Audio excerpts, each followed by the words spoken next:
días a todos. Voy a estar exponiendo el comienzo del reinado de Saúl y la decadencia. En la introducción vamos a estar estudiando el capítulo 13 y 15.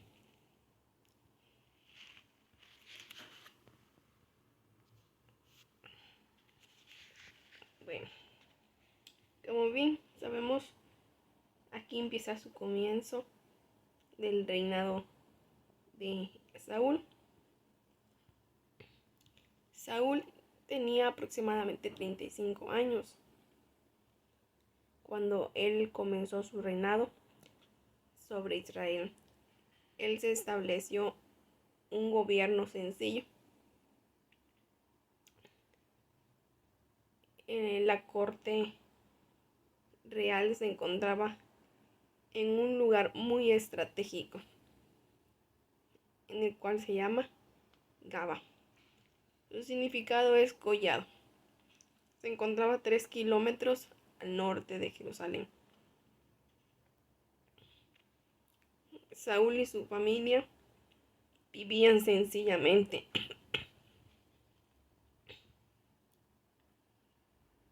Saúl no realizó ningún cambio estructural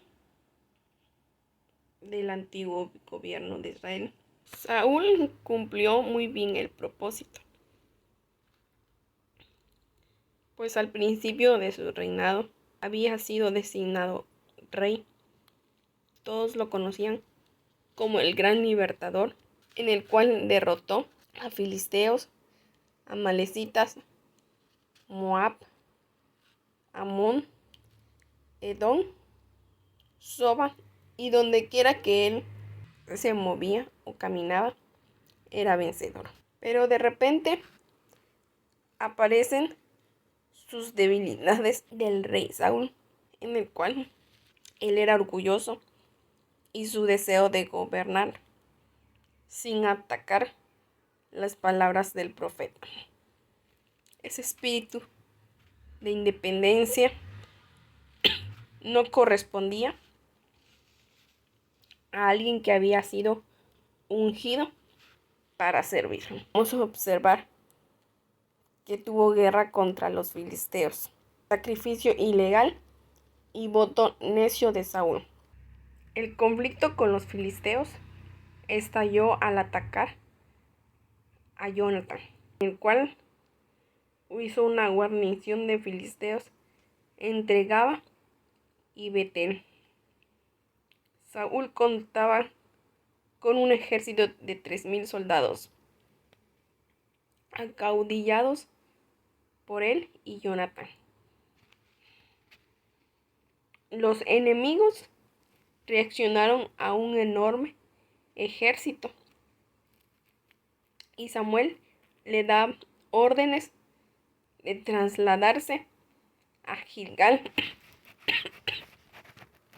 y que esperara 7 días que viniera y ofreciera sacrificio.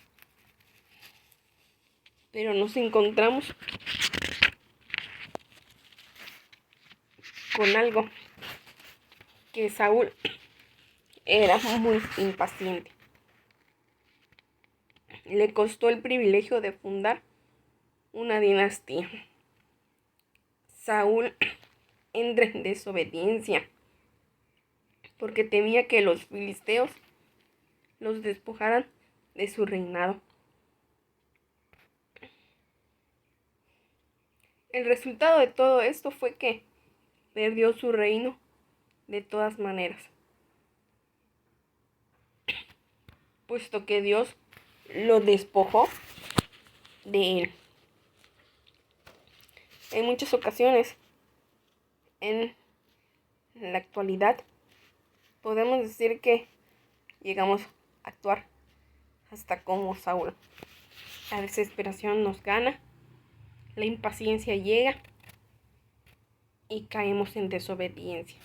Sabemos muy bien que el ejército de Saúl comenzó a desintegrarse de tal manera que los cobardes comenzaron a desertar. La historia dice que Saúl fue castigado tan severamente. Se puede justificar en parte su acción, tomando en cuenta la precisión de las circunstancias.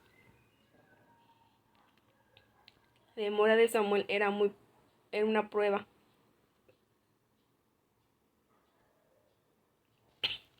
para su obediencia a Dios. De tal manera, por eso, Samuel no apareció. La victoria sobre los amonitas se había producido porque el Espíritu de Jehová reposaba sobre él. En el fondo de su error se encontraba la desconfianza en la ayuda divina y la excesiva confianza en su propia salvación.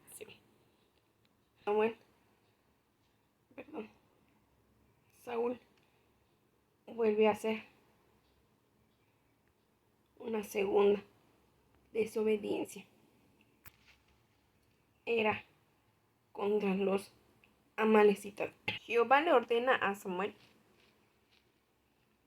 destruir completamente a los amalecitas. Tribu de guerra, salvaje, nómada, que de continuo hacía incursiones contra Israel. Amalec rondaba el sur de Palestina entre Egipto y el desierto arábico. Samuel confronta a Saúl con la prueba de su desobediencia. Este se mostró evasivo y dio escudo hipócritamente al pueblo. Respuesta del profeta: ciertamente el obedecer es mejor que los sacrificios. Señala que a Dios le agradan solamente los sacrificios espirituales y que ninguna ceremonia puede sustituir a la obediencia. Es un tema que cada vez más repetido por los profetas de los siglos que seguirían. La obediencia parcial de Saúl fue considerada por Dios como desobediencia completa. Fue desechado, su reino sería dado a otra persona mejor. Aquel momento en adelante, Saúl reinó sin la autoridad ni la bendición de Jehová. Primera de Samuel 16 al 18. Saúl y David. Saúl fracasó como rey y quedó relegado a un lugar secundario. Pero Dios no dejaría a su pueblo sin un dirigente ungido. Es ahí donde levanta a un nuevo personaje de la historia que todos conocemos, y es David, el pastorcito de ovejas. David, Jehová lo había considerado porque era un varón según al corazón de Jehová. David entra al servicio de Saúl. David es ungido por Samuel. Dios reprendió a Samuel porque lamentó en demasía el fracaso de Saúl y actuó como que si el plan divino hubiera fallado. Además, había cosas que hacer. La actividad útil es uno de los mejores remedios para la depresión. El profeta fue enviado a la casa de Isaí para ungir a uno de sus hijos como futuro rey. Por temor a Saúl, Samuel ocultó su motivo, anunciando en Belén un sacrificio de acción de gracias. Luego en la intimidad de la familia de Isaí, llamó a los hijos el fin de ungir a uno Es probable que todo lo que supiera la familia era que el profeta deseaba elegir a uno de sus miembros para una obra especial, quizás para ser miembro de la escuela de profetas. Cuando los hijos de Isaí se presentaron ante Samuel, el profeta cometió el mismo error anterior de dejarse impresionar por la apariencia exterior.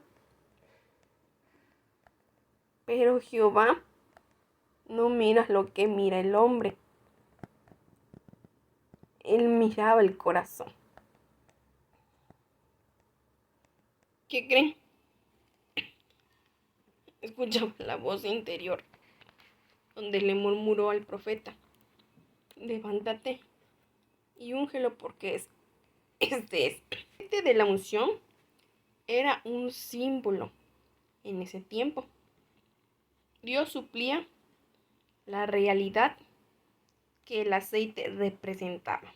En ese momento el Espíritu vino como ímpetu sobre David,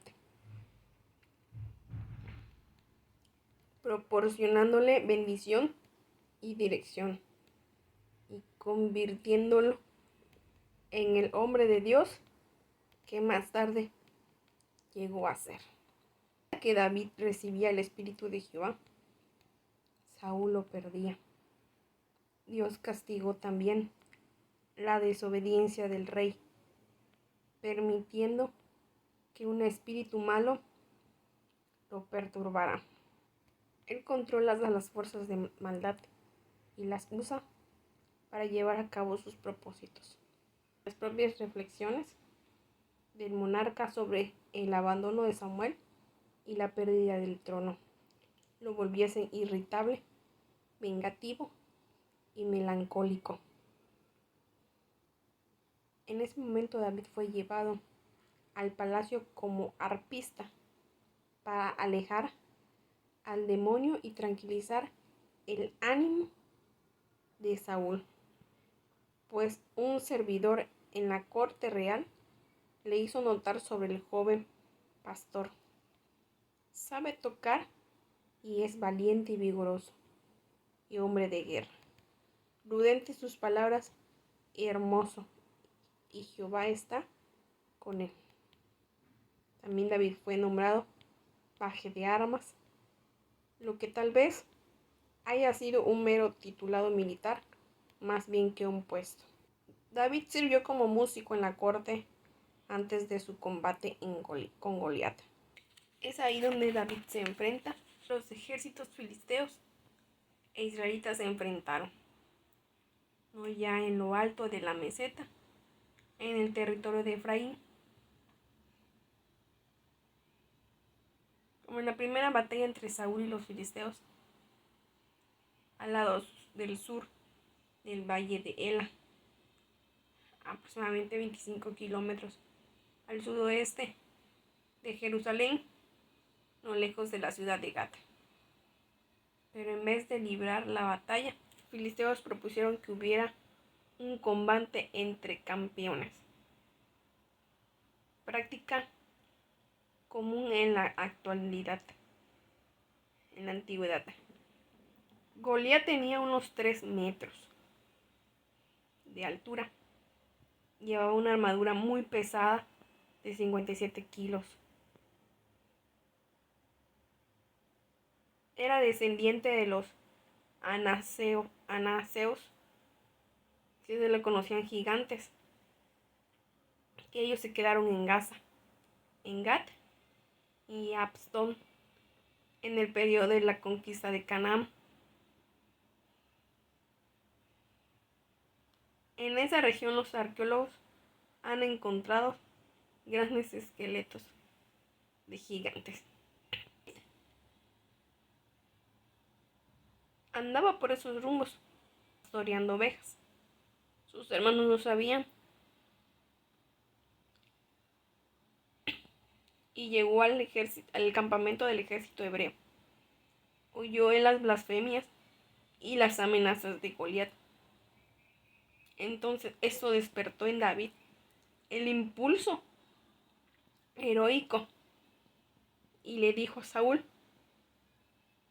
tu siervo irá y peleará contra este filisteo. ¿Cuáles fueron sus factores que le condujeron al triunfo? El espíritu ya había descendido sobre David. Aunque parece que Saúl, el hombre más alto de Israel, fuera el más competente entre los hebreos para pelear con el gigante. No quiso hacerlo porque cuando el espíritu lo abandonó, también su valentía disminuyó. Pero David, en el desafío de Goliat, no solamente era un reto al ejército de Israel, sino también era un reto a los ejércitos de Dios y a Jehová mismo. Escogió armas que ya había probado, pero no confió en su honda y propia destreza, sino en Dios.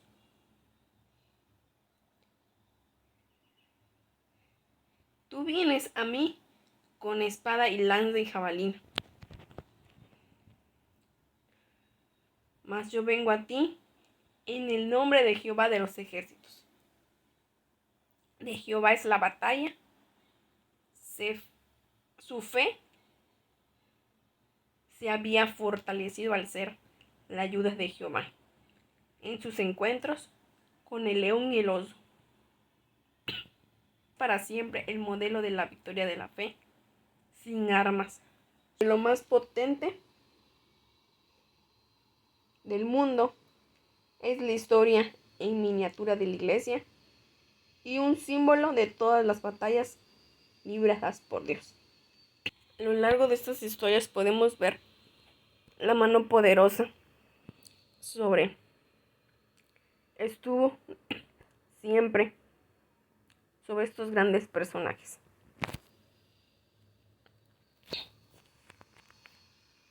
Y esto sería todo. Dios les bendiga.